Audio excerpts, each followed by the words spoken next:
www.tawheedkhalis tawheedkhalis.com. إن الحمد لله نحمده ونستعينه ونستغفره ونعوذ بالله من شرور أنفسنا ومن سيئات أعمالنا من يهده الله فلا مضل له ومن يضلل فلا هادي له وأشهد أن لا إله إلا الله وحده لا شريك له وأشهد أن محمدا عبده ورسوله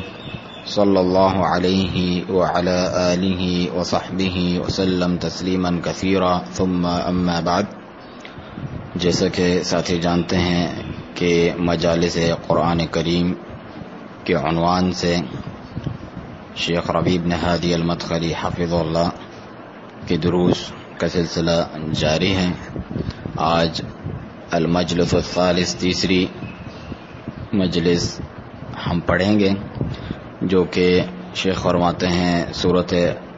آل عمران کی آیت 93 سے لے کر سورۃ النساء کی آیت 23 تک ہے. یعنی یہ آیات شیخ کے سامنے نماز میں تلاوت کی گئیں، اس کے بعد ان میں سے جن آیات کی تفسیر مختصراً کرنا آپ نے مناسب سمجھی آپ فرما دیتے تھے، جیسا کہ ان دروس کا طریقہ کار پہلے ہی ہم ذکر کر چکے ہیں. تو شیخ فرماتے ہیں کہ نبی کریم صلی اللہ علیہ وسلم کا عبادت میں خوب محنت کرنا. فرماتے ہیں کہ 4 راتیں گزر چکی ہیں ہماری رمضان کی، جس میں ہم نے تقریباً 4 پارے پڑھ لیے ہیں، اور یہ بات میں نے یاد دلائی تھی کہ رسول اکرم صلی اللہ علیہ وسلم نے جس طرح سے سیدنا حذیفہ رضی اللہ عنہ کی حدیث میں ہے کہ وہ فرماتے ہیں کہ صلیت مع النبی صلی اللہ علیہ وسلم ذات لیلۃ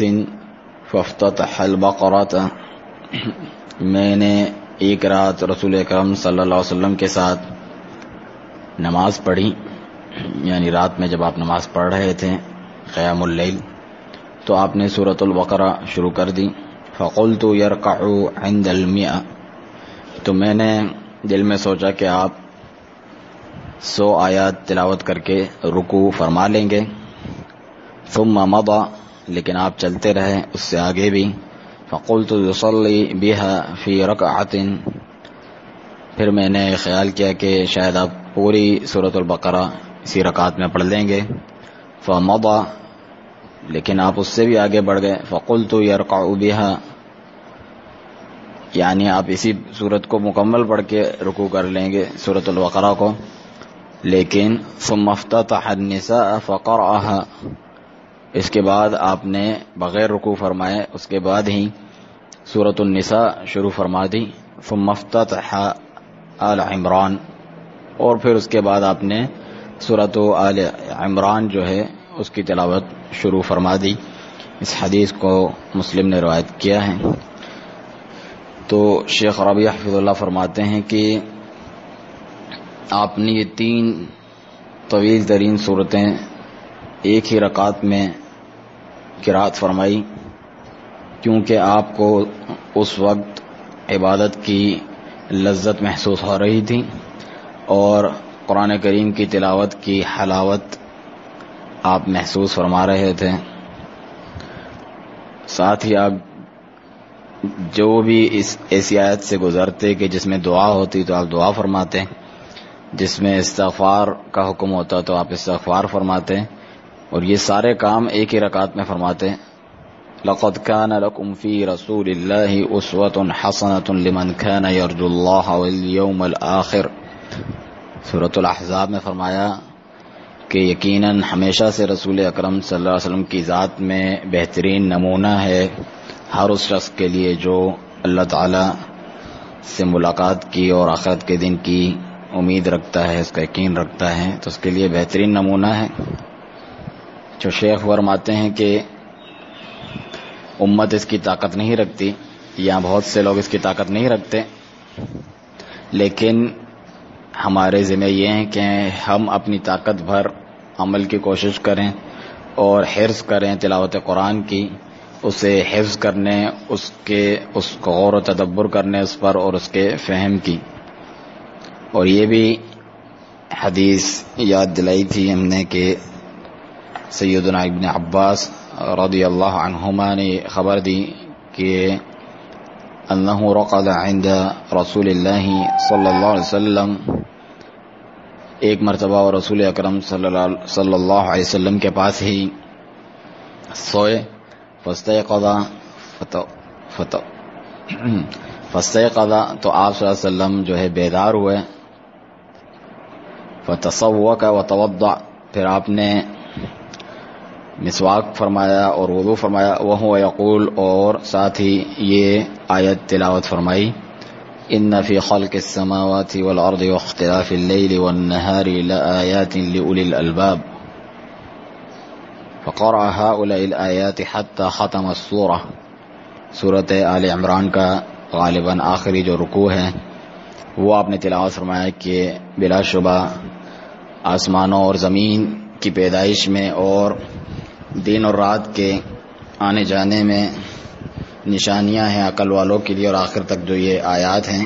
یہاں تک کہ سورت ختم فرما دی آپ نے تلاوت فرمائی. اور یہ بھی صحیح مسلم کی روایت ہے. تو شیخ فرماتے ہیں کہ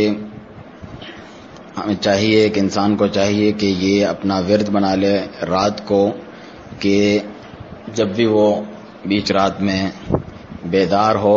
تو ان آیات کو تلاوت کرے، اور اگر طاقت رکھتا ہے، استطاعت رکھتا ہے تو جس قدر ممکن ہو وہ نماز بھی پڑھے. یہ بات سورۃ آل عمران میں گزری ہیں کہ اس میں کس کس قسم کے مواعظ ہیں، دروس اور عبرتیں ہیں اس میں، اور رسول اکرم صلی اللہ علیہ وسلم کے جہاد کے تعلق سے اور آپ کے صحابہ کرام نے جو جہاد کیا اس کا تفصیلی ذکر ہے، اور فرشتوں کا ان کی مدد و نصرت کے لیے اللہ تعالیٰ کی طرف سے نازل ہونا، اور اس بات کا بیان کہ بلا شبہ اللہ تعالیٰ مومنوں کو نصرت دیتا ہے، فتح دیتا ہے کافروں کے اوپر. اور اللہ سبحانہ تعالیٰ نے اس میں منافقین کا حال بھی ذکر فرمایا اور ان کی بزدلی جہاد سے پیچھے رہنے میں، اور آخر تک جو آپ نے اس صورت میں سنا. آگے شیخ فرماتے ہیں کہ اللہ تعالیٰ کا تقوی اختیار کرنا، حق و تقوی جس طرح اس سے ڈرنے کا، اس کا تقوی اختیار کرنے کا حق بنتا ہے. تو فرماتے ہیں کہ ہم عنقریب ان 2 یا 3 آیات پر گفتگو کریں گے جو اس صورت میں ہیں، اور وہ اللہ تبارک و تعالی کا یہ فرمان ہے، یا ایھا الذین آمنوا اتقوا اللہ حق تقاتہ ولا تموتن الا وانتم مسلمون. اے ایمان والو، اللہ تعالی سے ڈرو جس طرح اس سے ڈرنے کا حق ہے، اور تمہیں ہرگز بھی موت نہ آئے مگر اس حال میں کہ تم مسلمان ہو. وَاعْتَصِمُوا بِحَبْلِ اللَّهِ جَمِيعًا وَلَا تَفَرَّقُوا، اور تم سب مل کر اللہ تعالیٰ کی رسی کو مضبوطی سے تھامے رہو اور تفرقہ نہ کرو. وَاذْكُرُوا نِعْمَةَ اللَّهِ عَلَيْكُمْ إِذْ كُنْتُمْ أَعْدَاءً فَأَلَّفَ بَيْنَ قُلُوبِكُمْ، اور یاد کرو اللہ تعالیٰ کی اس نعمت کو جبکہ تم آپس میں دشمن تھے تو اس نے تمہارے دل آپس میں ملا دیے. فَأَصْبَحْتُمْ بِنِعْمَتِهِ إِخْوَانًا، تو تم اس کی نعمت سے بھائی بھائی بن گئے. وَكُنْتُمْ عَلَى شَفَا حُفْرَةٍ مِّنَ النَّارِ فَأَنقَذَكُم مِّنْهَا، تم آگ کے گڑھے کے کنارے پر پہنچ چکے تھے تو اللہ تعالیٰ نے تمہیں اس سے بچا لیا. كَذَلِكَ يُبَيِّنُ اللَّهُ لَكُمْ آيَاتِهِ لَعَلَّكُمْ تَهْتَدُونَ، اسی طرح اللہ تعالیٰ کھول کھول کر وضاحت کے ساتھ اپنی آیتیں تمہارے لیے بیان کرتا ہے تاکہ تم ہدایت پاؤ. چنانچہ ان آیات میں ہمارے رب، ہمارے عظیم اور جلیل الکبیر رب نے اس بات پہ ابھارا ہے اور ترغیب دی ہے کہ اس کا تقوی اختیار کیا جائے اور ہم اس سے ڈریں اتنا جتنا اس سے ڈرنے کا حق بنتا ہے. اتقوا اللہ حق تقاتہ، اس کی تفسیر سیدنا ابن مسعود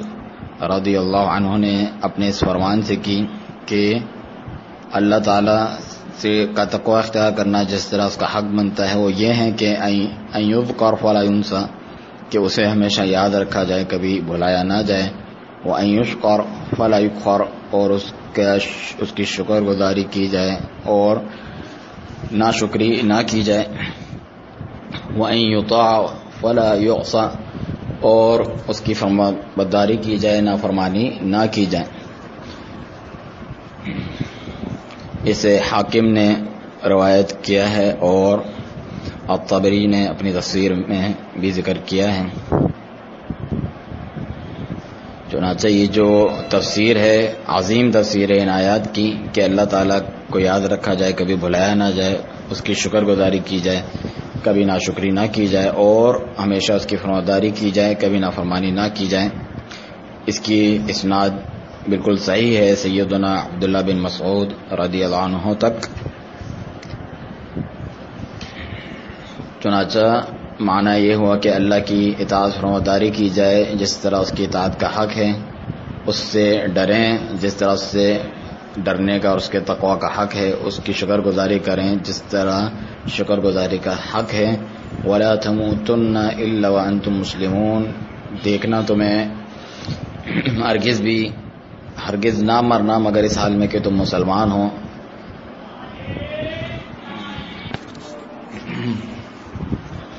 شیخ فرماتے ہیں کہ شاید یہ کہا جائے کہ بے شک انسان اپنے نفس کا کچھ اختیار تو نہیں رکھتا مرنے کے تعلق سے، لیکن یہ کہا جائے گا کہ اس کے جواب میں کہ وہ اسباب اختیار کرے اور اپنی اس دنیا کی زندگی میں سیدھا رہے، استقامت اختیار کرے اللہ کے دین حق پر، اور جس طرح اس کی اطاعت کا حق ہے اس طرح اس کی اطاعت کرے، اس کی شکر گزاری میں لگا رہے. ساتھ ہی اللہ تعالیٰ سے اس دین پر ثابت قدمی کی دعا کرتا رہے، جیسا کہ رسول اکرم صلی اللہ علیہ وسلم بھی یہ دعا فرماتے تھے حالانکہ آپ اللہ تعالیٰ کے رسول ہیں کہ یا مقلب القلوب ثبت قلبی علی دینک، جسے مسند احمد ترمذی وغیرہ نے روایت کیا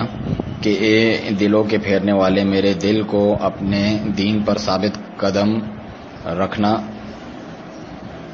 پس ہم اللہ تعالیٰ کے حقوق ادا کریں اپنی استطاعت بھر، اور ان 3 امور کی بجاوری کریں جس کی تفسیر جن 3 امور کے ساتھ تفسیر کی سیدنا ابن مسعود رضی اللہ عنہ نے ان آیات کی، یعنی تقوی، شکر اور اطاعت و فرمانبرداری اور کثرت سے اللہ تعالیٰ کا ذکر کرنا.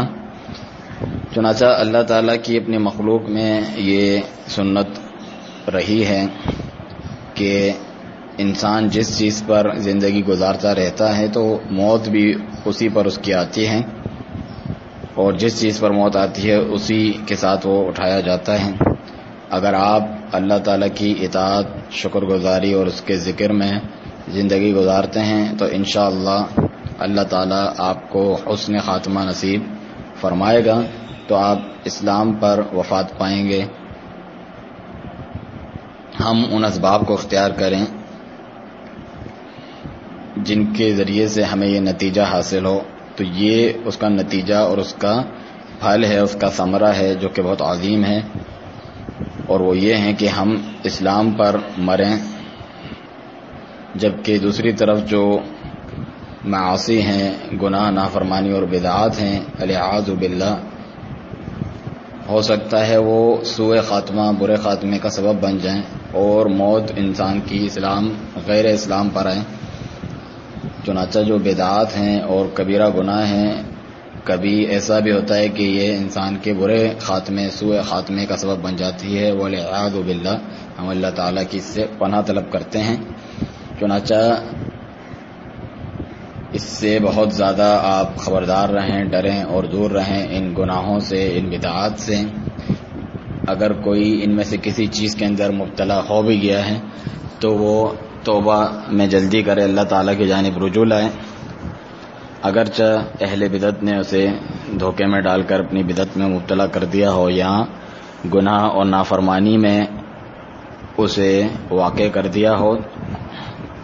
تو وہ فوراً اپنے اوپر سے اسے اتار پھینکے اور اللہ تعالیٰ کی جانب رجوع کرے، توبہ میں جلدی کرے اور شدید ندامت کا اظہار کریں، پھر اللہ تعالیٰ کی اطاعت فرمانبرداری میں مسلسل لگا رہے، کیونکہ بلا شبہ اللہ تعالیٰ اپنے جود و کرم اور عدل کے ذریعے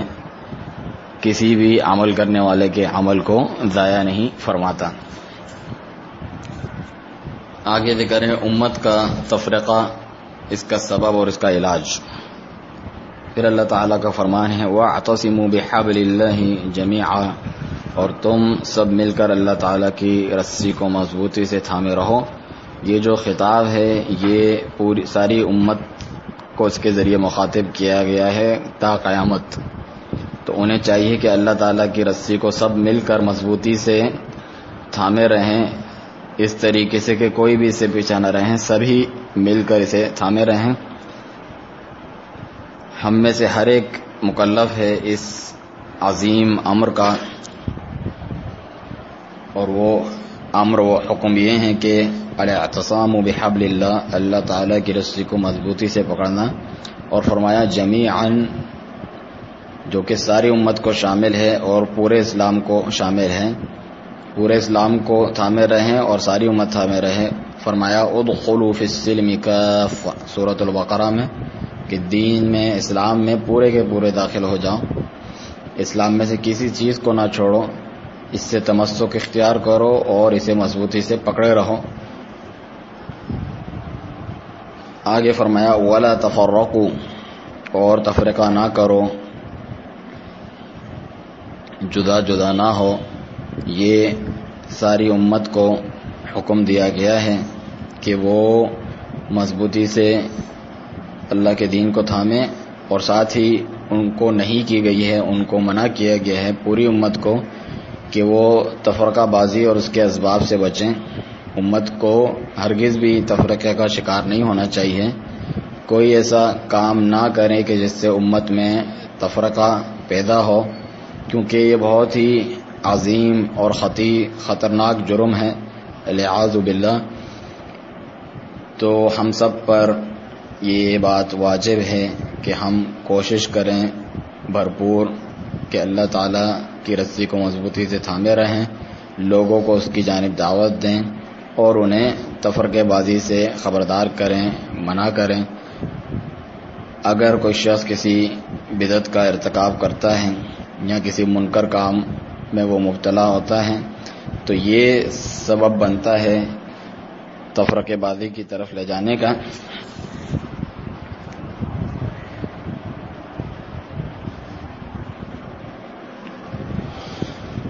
سورۃ الانعام میں اللہ تعالیٰ کا فرمان ہے ان الذین فرقوا دینہم وکانوا شیعا لست منہم فی شیء، بلا شبہ جنہوں نے تفرقہ کیا اپنے دین میں اور مختلف گروہ بن گئے، آپ کا ان سے کوئی لینا دینا نہیں، آپ کا ان سے کوئی تعلق نہیں۔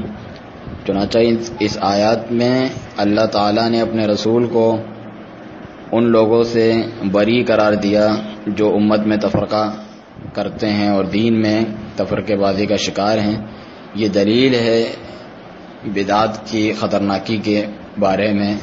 جس طرح سیدنا ابو ہریرہ رضی اللہ عنہ وغیرہ نے اس کی تفسیر کی ہے۔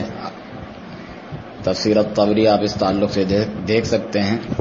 یعنی یہ جو آیت ہے ان الذین فرقوا دینہم وکانوا شیعا لست منہم فی شیء، بلا شبہ جنہوں نے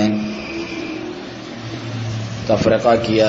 اپنے دین میں اور وہ مختلف گروہ بن گئے، آپ کا ان سے کوئی تعلق نہیں۔ اس کی تفسیر بعض نے کفر کے ساتھ کی ہے، بعض نے بدعت کے ساتھ کی ہے۔ البتہ یہ آیت دونوں کو ہی شامل ہے، یعنی کفر کو بھی اور بدعت کو بھی۔ تو آپ دیکھیے کس قدر اللہ تعالیٰ نے تفرقے سے ڈرایا ہے، خبردار کیا ہے، جیسا کہ اس آیت میں بھی ہے۔ تفرقہ بازی کرنے والوں کی مذمت کی گئی ہے، یعنی سورۃ الانعام کی جو آیت ہم نے ابھی پڑھی ہے۔ اور اس کے علاوہ بھی اللہ سبحانہ تعالیٰ نے تفرقہ بازی کی مذمت کی ہے اور اس سے ڈرایا ہے، جس طرح سورۃ الروم میں ہے، وَأَقِيمُوا الصَّلَاةَ وَلَا تَكُونُوا مِنَ الْمُشْرِكِينَ مِنَ الَّذِينَ فَرَّقُوا دِينَهُمْ وَكَانُوا شِيَعًا كُلُّ حِزْبٍ بِمَا لَدَيْهِمْ فَرِحُونَ، اور نماز قائم کرو اور مشرکوں میں سے نہ ہو جاؤ، ان مشرکوں میں سے کہ جنہوں نے دین میں تفرقہ کیا اور مختلف گروہ بن گئے، ہر گروہ، ہر حزب اسی چیز پر خوش ہے جو اس کے پاس ہے، اسی پر مگن ہے۔ چنانچہ یہاں اللہ تعالیٰ نے تفرقہ بازی کو مشرکین کی صفات میں شمار فرمایا ہے اور حکم دیا ہے اقامت الصلاۃ کا، نماز قائم کرنے کا، اور حکم دیا ہے کہ ہم مشرکین میں سے نہ بن جائیں کہ جو تفرقہ بازی کرتے ہیں، آپس میں پھوٹ ڈالتے ہیں اور حزبیت کا شکار ہوتے ہیں۔ یہ ساری جو ہے مشرکین کی صفات ہیں، نہ کہ مومنین، صادقین اور اللہ تعالیٰ کے حکم کے پیروکاری کرنے والے، اس کے آگے جھک جانے والوں کی یہ صفات نہیں ہے جو اللہ کے دین کی پابندی کرتے ہیں اور اس کی شریعت کی، اللہ تعالیٰ اور اس کے رسول کے مطیع و فرمانبردار رہتے ہیں، بلکہ تفرقہ بازی اور حزبیت مشرکین کی صفات میں سے ہیں، خواہ وہ یہود و نصارہ ہوں یا بت پرست ہوں، ان کی صفات میں سے ہیں۔ کل حزب بما لدیہم فرحون، ہر گروہ اور حزب اور جماعت اسی چیز پر خوش ہے جو اس کے پاس ہے۔ تو شیخ فرماتے ہیں کہ اس گمراہی کو دیکھیں کہ کس حد تک اپنے پیروکاروں کو لے کر پہنچ جاتی ہیں کہ وہ باطل پر خوش رہتے ہیں، اس پہ مگن رہتے ہیں، بدعات سے ہی وہ راضی خوشی اس پر جمے رہتے ہیں، شرک سے وہ خوش رہتے ہیں اور ان چیزوں کے لیے وہ تحزب اختیار کرتے ہیں اور اس کا باقاعدہ دفاع کرتے ہیں، بلکہ اس کے لیے لڑ مرنے کو تیار ہوتے ہیں، اپنے جان کی بازی تک اس باطل کے دفاع میں لگا دیتے ہیں، العیاذ باللہ۔ تو یہ جو معاملہ ہے، یہ بہت سے مشرکین اس میں مبتلا ہوتے ہیں، عملاً ان کی جانب سے اس کا مظاہرہ ہم دیکھتے ہیں، اور بہت سارے ایسے فرقوں کی جانب سے بھی ہم دیکھتے ہیں جو اسلام کی جانب منسوب ہوتے ہیں کہ وہ حق کی مذمت کرتے ہیں اور اس کی صورت بگاڑ کر پیش کرتے ہیں اور اہل حق سے لوگوں کو تحذیر کرتے ہیں، ان سے ڈراتے خبردار کرتے ہیں، ان سے دور رہنے کا کہتے ہیں، بلکہ بسا اوقات تو بالکل تیار ہوتے ہیں ان سے قتل و قتال تک کرنے کے لیے، باطل کی نصرت کرتے ہیں، کیونکہ شیطان نے اس باطل کو مزین کر کے ان کے سامنے پیش کیا ہوتا ہے، ان کی گمراہی کو، ان کی باطل کو خوبصورت بنا کے ان کے سامنے مزین کر کے پیش کیا ہوتا ہے، العیاذ باللہ۔ تو وہ اس باطل سے ہی خوش ہوتے ہیں اور اس کے لیے مر مٹنے کو تیار ہوتے ہیں، اس کی جانب دعوت دینے کے لیے، اس پر اپنا مال لٹانے کے لیے، اس کا دفاع کرنے کے لیے۔ یہ چیز بالکل حاصل ہے، موجود ہے، اس کا مظاہرہ ہم دیکھتے رہتے ہیں اور یہ انتہائی افسوس کی بات ہے۔ تو کہاں ہیں وہ لوگ جو اسلام کی جانب منسوب ہوتے ہیں، اس کا ادراک کر سکیں، اس شدید مذمت کا، جو اس شخص کی مذمت کا جو دین میں تفرقہ کرتے ہیں اور امت میں تفرقے بازی اور حزبیت باطل کے لیے حزبیت کا سبب بنتے ہیں۔ تو فرمایا ولا تفرقوا، اور تفرقہ بازی نہ کرو۔ چنانچہ تفرقہ بازی سے بہت سی آیات میں منع فرمایا گیا ہے اور نبی کریم صلی اللہ علیہ وسلم نے بھی تفرقہ بازی اور فرقہ پرستی سے سختی سے منع فرمایا ہے اور یہ وضاحت فرمائی ہے کہ جو بھی اللہ تعالیٰ کے منہج اور عقائد اسلام کی مخالفت کرتا ہے اور اس تفرقہ بازی میں شامل ہوتا ہے، وہ آگ میں ہے، وہ جہنم میں ہے۔ چنانچہ جب امت میں تفرقے کا ذکر کیا، اس حدیث کے آخر میں یہ بھی فرمایا جتنے بھی فرقے ہیں کلھا فی النار الا واحدہ، سب کے سب آتش جہنم میں جائیں گے سوائے ایک کے۔ اسے مسند احمد، ابن ماجہ وغیرہ نے روایت کیا۔ تو ہمیں بھرپور طریقے سے اس سے تفرقہ بازی سے ڈرنا چاہیے اور دین میں بدعات ایجاد کرنے سے ڈرنا چاہیے، الیاذ باللہ۔ ساتھ ہی بدعت کی مناصرت کرنا، اس کی جو ہے نصرت کرنا، اس کا دفاع کرنا بدعت اور اہل بدعت کا،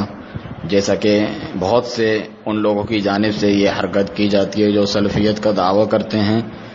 اہل بدعت سے یاری دوستی لگاتے ہیں۔ وہ اہل بدعت جو بدعت کبریٰ کے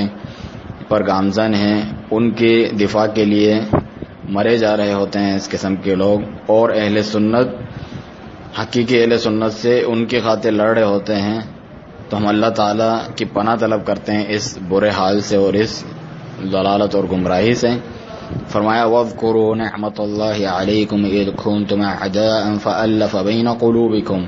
اور یاد کرو اللہ تعالیٰ کی اس نعمت کو جو تم پر اس نے فرمائی ہے کہ تم دشمن تھے تو اس نے تمہارے دلوں میں الفت ڈال دی، محبت ڈال دی۔ یہ جو الفت اور محبت ہے اور یہ جو اجتماع ہے، جمع ہونا ہے اللہ تعالیٰ کی کتاب پر اور اس کے نبی صلی اللہ علیہ وسلم کی سنت پر اور دعوت حق پر، امر بالمعروف اور نہی عن المنکر پر، یہ اللہ تعالیٰ کی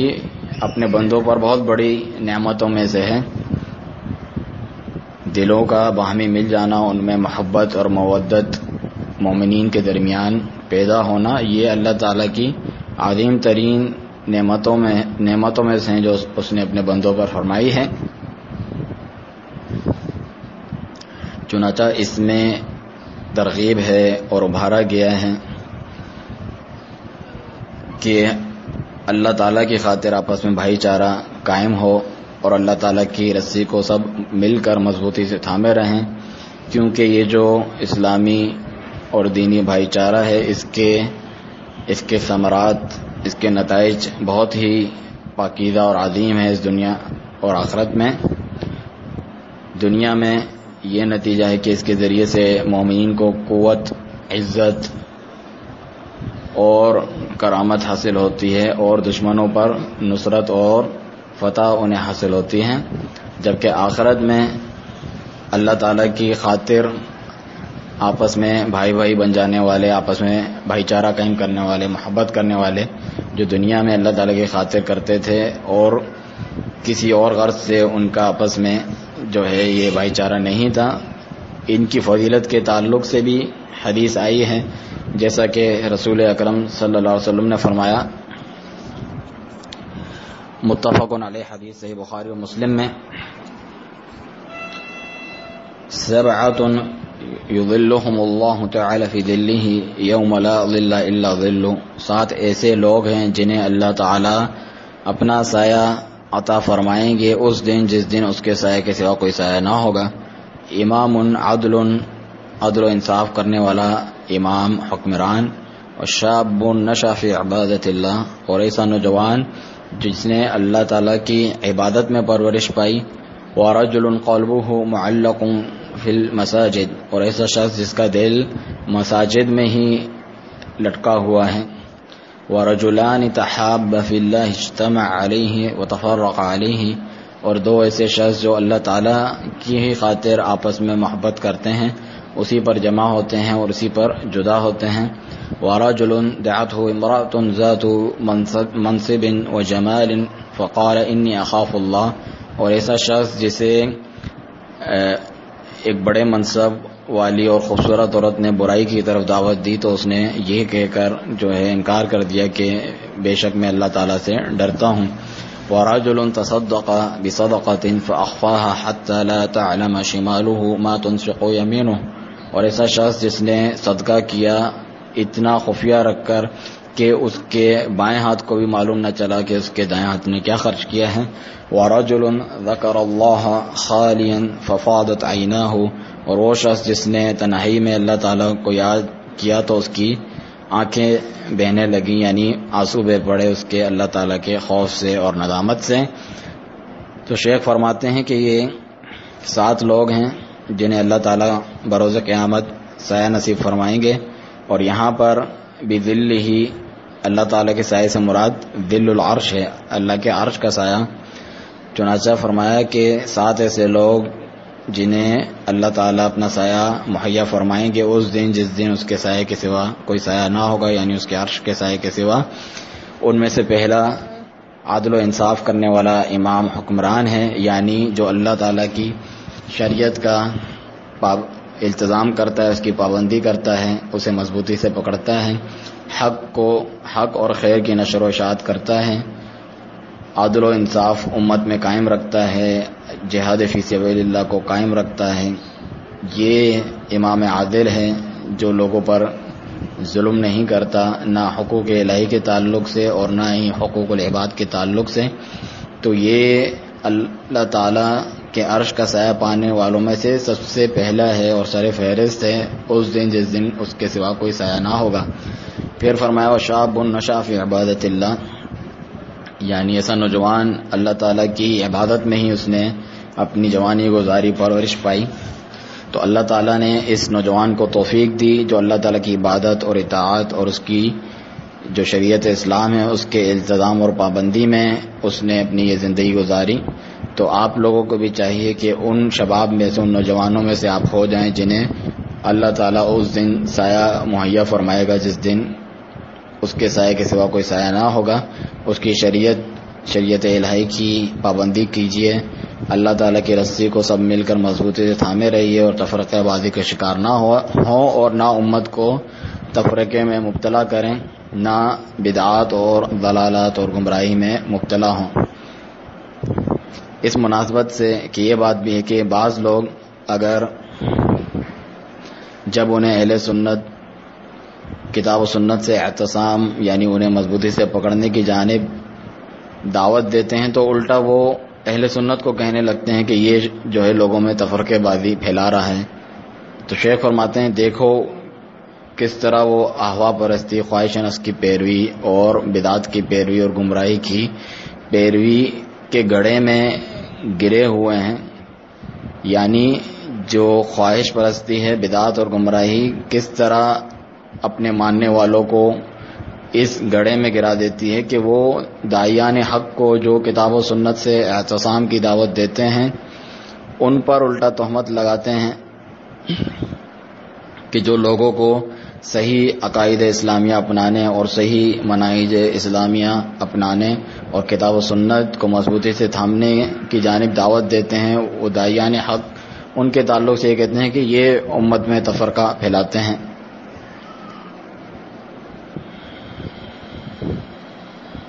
اور اس کے برعکس جتنے بھی گمراہ لوگ ہیں مختلف اصناف کے، وہ سب ایک پل میں جمع ہو جائیں اور سب اسلام کے نام پر لوگوں کو دعوت دینے لگے تو یہ ان کے نزدیک جو ہے امت کو گویا کہ جمع کرنے والے ہیں اور ان کو متحد کرنے والے ہیں. یعنی انہیں گمراہی، شرک، بدعات اور ضلالات پر جمع کرنے والے وہ ان کے نزدیک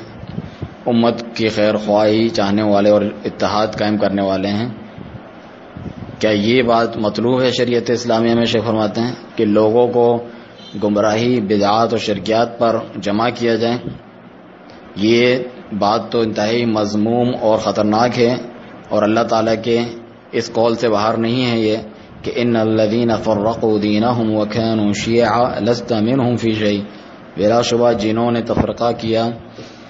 ٹکڑے ٹکڑے کر دیا اپنے دین کو اور مختلف گروہ بن گئے، آپ کا ان سے کوئی تعلق نہیں، اگرچہ وہ کتنے ہی بلند بانگ دعوے اپنے لیے کرتے رہیں. آگے فرمایا وَرَجُلَانِ تَحَابَّ فِي اللَّهِ اجْتَمَعَ عَلَيْهِ وَتَفَرَّقَ عَلَيْهِ، دو لوگ جو آپس میں اللہ تعالیٰ کے لیے محبت کرتے ہیں اسی پر ملتے اور اسی پر جدا ہوتے ہیں. ان کے تعلق سے رسول اکرم صلی اللہ علیہ وسلم نے کیا فرمایا کہ انہیں اللہ تعالیٰ نصایح مہیا فرمائیں گے اس دن جس دن اذا كان يوم القيامة أدنيت الشمس من العباد حتى تكون قيد ميل. قال سليم لا أدري أي الميلين عنها أمسافة الأرض أم الميل الذي تقتحل به العين. کہ جب قیامت کا دن ہوگا سورج بندوں سے اتنے قریب آ جائے گا یہاں تک کہ 1 میل کے فاصلے پر ہوگا. اور جو راوی ہیں سلیم وہ کہتے ہیں کہ میل سے یعنی 2 میل میں سے کون سی مراد ہے نہیں معلوم. یا تو زمین کی جو مسافت ہوتی ہے 1 میل وہ، یا پھر 1 میل اس سلائی کو بھی کہا جاتا ہے جس کے ذریعے سے سرما آنکھوں میں ڈالا جاتا ہے. قال فتصحرهم الشمس فيكونون في العرق بقدر اعمالهم، انہیں سورج بالکل جھلسا دے گا تو وہ اپنے اعمال کے بقدر پسینے میں شرابور ہوں گے. فمنهم من يأخذه الى عقبيه، بعض کو کا پسینہ ٹخنوں تک آلے گا. ومنهم من يأخذه الى ركبتيه، بعض کو گھٹنوں تک. ومنهم من يأخذه الى حقويه، بعض کو ان کے ازار کی جو جگہ ہوتی ہے ازار بند کی وہاں تک. ومنهم من يلجمه الجاما، بعض کو تو باقاعدہ پسینے کی لگام پہنائی جائے گی. اسے الترمذی نے روایت کیا ہے. چنانچہ لوگ لپکیں گے، بھاگیں گے، دوڑیں گے کسی ایسے کی طرف جو ان کی شفاعت اور سفارش کر سکے. سیدنا آدم علیہ السلام کی طرف، پھر نوح، ابراہیم، موسیٰ، عیسیٰ علیہ السلام کی طرف، آخر میں محمد رسول اللہ صلی اللہ علیہ وسلم کی طرف جائیں گے تاکہ وہ انہیں اس ہولناک کی سے کچھ راحت کا سامان کر سکیں. اس طویل کھڑے ہونے کی جگہ اس طویل موقف میں جو ہے ان کی کچھ مدد کر سکیں، ان کی سفارش کر سکیں. چنانچہ جو اللہ تعالیٰ کی رسی کو مضبوطی سے تھامتے ہیں اسی کے لیے آپس میں بھائی بھائی بنتے ہیں. وہ اس نعمت میں ہوں گے، اس امن اور اطمینان میں ہوں گے، اس راحت میں ہوں گے. اور ان کی تو یہی فضیلت کافی ہے اور یہ اکرام اور عزت کہ اللہ سبحانہ وتعالیٰ ان کو یہ شرف دے گا کہ اپنے عرش کے سائے میں انہیں سایہ مہیا فرمائے گا. اسی طرح سے جو 7 مذکور ہیں اس حدیث میں ان میں سے یہ بھی ہے وَرَجُلٌ دَعَتْهُ امْرَأَةٌ ذَاتُ مَنْصِبٍ وَجَمَالٍ فَقَالَ إِنِّي أَخَافُ اللَّهَ، یعنی ایسا شخص جو پاک دامن ہے، جو عفت کی حفاظت کرنے والا ہے اپنی، اسے عورت برائی کی طرف دعوت دے تو وہ کہے میں اللہ سے ڈرتا ہوں اور اس سے پرہیز کرے، زنا میں وہ واقع ہونے سے بچے، پرہیز کرے محض اللہ تعالیٰ سے خوف کے ڈر سے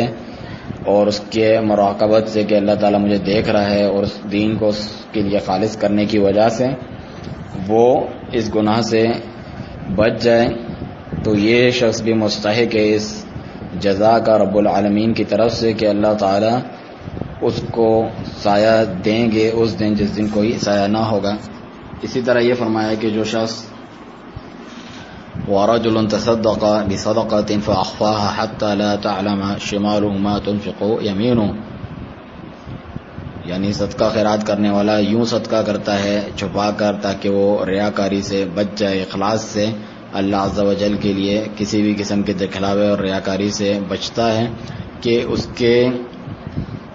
بائیں ہاتھ کو نہیں معلوم دائیں ہاتھ نے کیا خرچ کیا. یعنی جتنا زیادہ مخفی رکھ سکتا ہے اتنا یہ مخفی رکھتا ہے کہ وہ اللہ تعالیٰ کی راہ میں خرچ کریں اخلاص کے طور پہ، اور اللہ تعالیٰ کے جو مسکین بندے ہیں ان سے محبت اور لگاؤ کی وجہ سے ان پہ وہ خرچ کرتا ہے. تو وہ اسے اتنا چھپاتا ہے کہ اس کے بائیں ہاتھ کو نہیں معلوم اس کے دائیں ہاتھ نے کیا خرچ کیا، تو پھر لوگوں کا کیا کہنا، یعنی لوگوں کو کیسے معلوم چلے گا جبکہ اس کے اپنے ہاتھ کو نہیں معلوم. تو یہ بھی ان 7 لوگوں میں سے ہیں کہ جسے اللہ تعالیٰ اپنا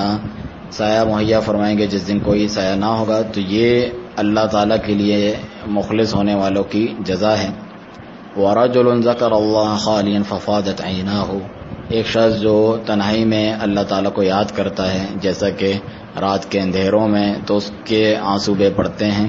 وہ لوگوں سے دور ہے اور اللہ تعالیٰ کا ذکر کرتا ہے، اسے یاد کرتا ہے اس خلوت میں، تو پھر اللہ تعالیٰ کے خوف اور خشیت سے اس کے آنسو بے پڑتے ہیں. تو اے نوجوانوں، کوشش کرو کہ یہ جتنی بھی اصناف یہاں پر ذکر ہوئی ہیں ان میں شامل ہو جاؤ، اور ہم میں سے ہر کوئی اس کی حرص کریں کہ ان اصناف میں سے کسی صنف میں ضرور وہ داخل ہو اور وہ اپنا حصہ اس میں سے لے. اللہ تعالیٰ کے لیے اخوت اختیار کرنا، بھائی چارگی اختیار کرنا، اس کے لیے محبت کرنا، عفت اور پاک دامنی اپنانا اور صدقہ خیرات کرنا اخلاص کے ساتھ، اللہ تعالیٰ کی خوف اور خشیت سے رونا جس میں کوئی ریاکاری اور دکھلاوا نہ ہو. تو نبی کریم صلی اللہ علیہ وسلم نے فرمایا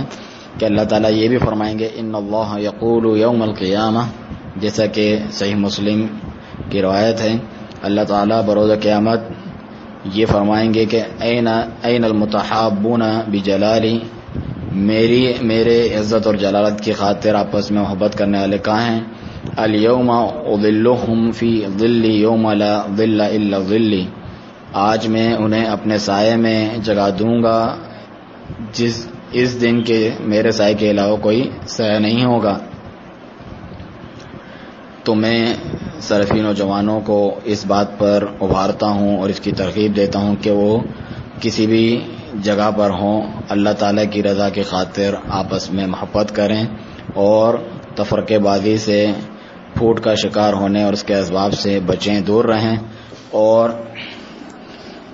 اللہ کے بندو آپس میں بھائی بھائی بن جاؤ. رسول اکرم صلی اللہ علیہ وسلم کا فرمان ہے جیسا کہ صحیح بخاری مسلم کی روایت ہے،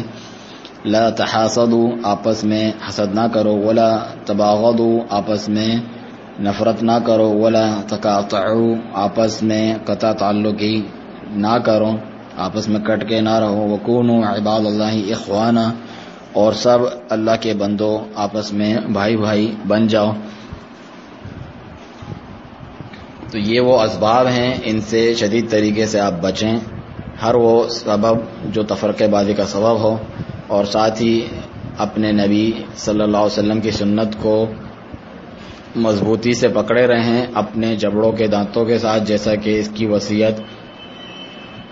رسول اللہ علیہ الصلوۃ والسلام نے ہمیں کی ہے، جیسا کہ سیدنا العباد ابن ساریہ رضی اللہ عنہ کی حدیث میں ہے. فرمایا کہ وعدنا رسول اللہ صلی اللہ علیہ وسلم موعظۃ ظرفت منها العیون ووجلت منها القلوب. رسول اکرم صلی اللہ علیہ وسلم نے ایک روز ہمیں ایسا وعظ فرمایا جس سے آنکھیں اشک بار ہو گئیں، آنسو بہ پڑے اور دل دہل گئے، ڈر گئے. قلنا یا رسول اللہ ان هذه لموعظۃ مودع فماذا تعهد الینا، ہم نے یہ کہا اے اللہ کے رسول، یوں لگتا ہے کہ یہ کسی الوداع کہنے والے کا الوداعی خطاب اور موعظہ ہو، تو آپ ہم سے کس چیز کا عہد لیتے ہیں، کیا وصیت کرتے ہیں؟ فرمایا قد ترکتکم علی البیضاء لیلها کنہارها لا یزیغ عنها بعدی الا ہالکون، میں نے تمہیں اتنی دین کی ایسی روشن شارع پہ چھوڑا ہے کہ جس کی راتیں بھی دن کی طرح روشن ہیں، اس سے گمراہ نہیں ہوگا مگر وہی شخص جس کی ہلاکت مقدر ہے. وَمَن يَعِشْ مِنْكُمْ فَسَيَرَى اخْتِلَافًا كَثِيرًا، تم میں سے جو زیادہ عرصہ زندہ رہا تو بہت اختلافات دیکھے گا. فَعَلَيْكُمْ بِمَا عَرَفْتُم مِّن سُنَّتِي وَسُنَّةِ الْخُلَفَاءِ الرَّاشِدِينَ الْمَهْدِيِّينَ، تو تمہیں چاہیے کہ میری سنت میں سے جو کچھ تم جانتے ہو اور خلفائے راشدین، ہدایت یافتہ خلفائے راشدین کی سنت میں سے اسے مضبوطی سے پکڑے رہو. وَعَلَيْكُمْ بِالطَّاعَةِ وَإِنْ عَبْدًا حَبَشِيًّا، اور تم اطاعت فرمانبرداری کرنا اگرچہ ایک حبشی غلام ہی تم پر حکمرانی کیوں نہ کرے. عَضُّوا عَلَيْهَا بِالنَّوَاجِذ، ان وصیتوں کو مضبوطی سے جبڑوں کے دانتوں کے ساتھ پکڑے رہنا. فَإِنَّمَا الْمُؤْمِنُ كَالْجَمَلِ الْأَنِفِ حَيْثُ مَا انْقَادَ، مومن تو ایک فرمانبردار تابع فرمان اونٹ کی طرح ہوتا ہے کہ جہاں ان کی نکیل کھینچ کر لے جایا جائے وہیں اطاعت کرتے ہوئے چل پڑتے ہیں. تو رسول اکرم صلی اللہ علیہ وسلم نے ہمیں اس بات کی خبر دی اور یہ بلا شبہ واقع ہو کے رہے گا، اور ہمیں اس کا حل بھی پیش فرمایا. جب یہ بہت سے اختلافات جمع ہو جائیں اور یہ اضطرابات امت میں پیدا ہوں، ہر فرقہ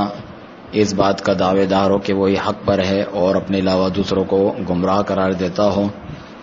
اور اپنا مال لٹاتا ہو کہ لوگوں کو اس گمراہی میں داخل کرے، تو پھر اس سے مخرج کیا ہے، اس سے نکلنے کا راہ کیا ہے؟ تو نکلنے کی راہ یہی ہے، فعلیکم بما عرفتم من سنتی و سنت الخلفاء الراشدین المہدیین، میری سنت اور میرے ہدایت یافتہ خلفاء راشدین کی سنت کو مضبوطی سے پکڑو۔ تو ایک مومن جو اللہ تعالیٰ کی رضا کا حریص ہے اور دین پر استقامت اور ثابت قدمی اختیار کرنے کا حریص ہے، رسول اکرم صلی اللہ علیہ وسلم کے منہج اور آپ کی سنت پر چلنے کا حریص ہے، تو اس مومن کو چاہیے ہے کہ وہ اس جانب رجوع کریں۔ اور یہاں آپ صلی اللہ علیہ وسلم کی سنت سے مراد جو ہے آپ کا منہج ہے۔ سنت بمعنی اصطلاحی نہیں ہے، یعنی جو کہ واجب کے مقابل ہوتی ہے، بلکہ سنت بمعنی منہج ہے، اس کی جانب آپ جو ہے دل سے رجوع کریں، جو اللہ تعالیٰ کا منہج ہے، جسے کتاب اللہ اور سنت رسول اللہ صلی اللہ علیہ وسلم سے اخذ کیا جاتا ہے، اور جس چیز پر صحابہ کرام اور جنہوں نے اچھے طریقے سے ان کی پیروی کی وہ گامزن تھے رضی اللہ عنہم۔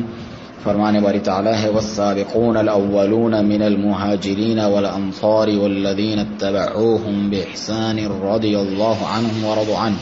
سورۃ التوبہ میں۔ اور سابقین اور اولین مہاجرین اور انصار جو ہیں اور جنہوں نے اچھے طریقے سے ان کی پیروی کی، اللہ تعالیٰ ان سب سے راضی اور وہ اس سے راضی۔ تو ہمیں چاہیے کہ ہم ان میں سے ہو جائیں جو بطور احسان ان کی پیروی کرتے ہیں، اچھے طریقے سے ان کی پیروی کرتے ہیں۔ اور میں